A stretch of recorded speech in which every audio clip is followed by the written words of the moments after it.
कैसे आज भारी सुघर लगत हस, माँ कसम सुंदरी बरोबर देखा था सो। मैं हाँ अरे लंढा माँ बवाल कराबे का। त कैसे तो राखी फुटते रे। अरे सुनना का कहाँ जाबे गोरी बने ठन के, तहाँ आए वो सिटी शहर के। कहाँ जाबे गोरी बने ठन के, तहाँ आए वो सिटी शहर के। मोरे जिवला जला कते वो माचूरी कटारी मारे के। मोरे जिवला जला कते वो दिल माचूरी कटारी मारे के। कहाँ जाबे गोरी बने ठन के, तहाँ आए वो सिटी शहर के। कहाँ जाबे गोरी बने ठन के, तहाँ आए वो सिटी शहर के। मोर जिवला जला कते वो दिल माचूरी कटारी मारे के। मोरे जिवला जला कते वो दिल माचूरी कटारी मारे के।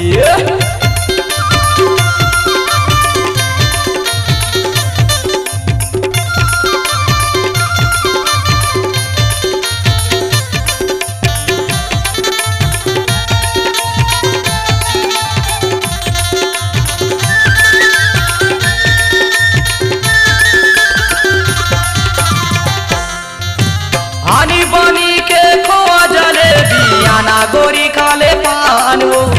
आनी बनी के खोआ जलेबी आना गोरी खाले पान वो।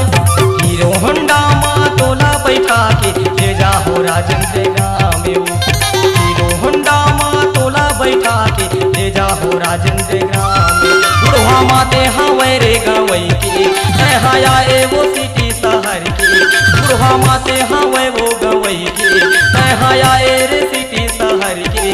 मोर जिवला जला कते वो माचूरी कटारी मारे के। मोरे जिवला जला कते वो दिल माचूरी कटारी मारे के।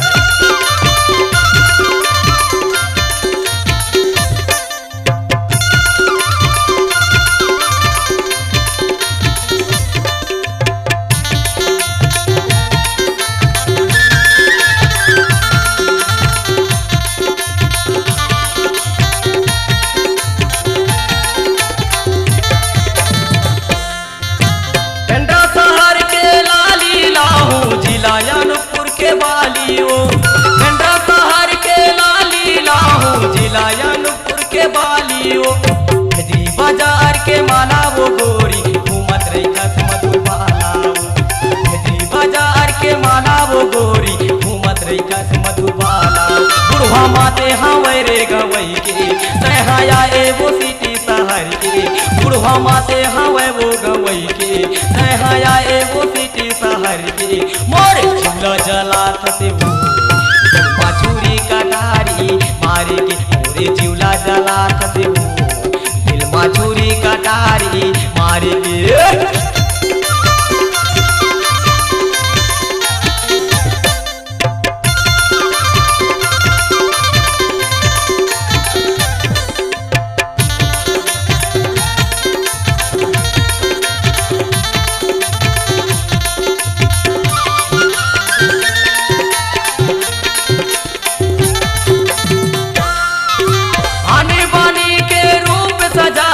दिखता तहाँ सोन परी।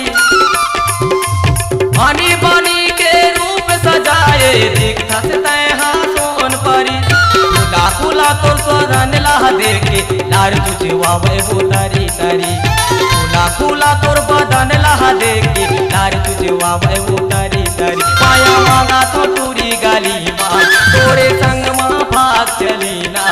माया मांगा तो टूरी गली माँ तोरे संग माँ भाग चली ना। मोरे जिवला जला कते वो दिल माचूरी कटारी मारे के। मोरे जिवला जला कते वो दिल माचूरी कटारी मारे के। कहाँ जाबे गोरी बांधे ठन के, तहाँ आए वो सिटी शहर के। कहाँ जाबे गोरी बांधे ठन के, तहाँ आए वो सिटी शहर के। मोरे जिवला जला कते वो दिल माचूरी कटारी मारे के। मोरे जिवला जला कते वो दिल माचूरी कटारी मारे के। दिल माचूरी कटारी मारे के। दिल माचूरी कटारी मारे के। दिल माचूरी कटारी मारे के। दिल माचूरी कटारी मारे के। माया जोरे चले आगे का के अपार सफलता के बाद छत्तीसगढ़ी लोक कला मंच मोरगांव के संगवारी ग्राम लेंढरा पोस्ट आमगांव की अनुपम प्रस्तुति गायक भाई पुनीलाल झारिया, भोले झारिया तथा श्यामलाल एवं गायिका गोंदा रानी की अनुपम प्रस्तुति मोरगांव के संगवारी।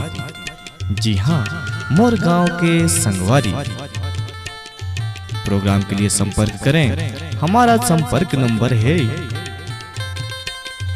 95 16 18 69 29 तथा 9165 24 7723। धन्यवाद।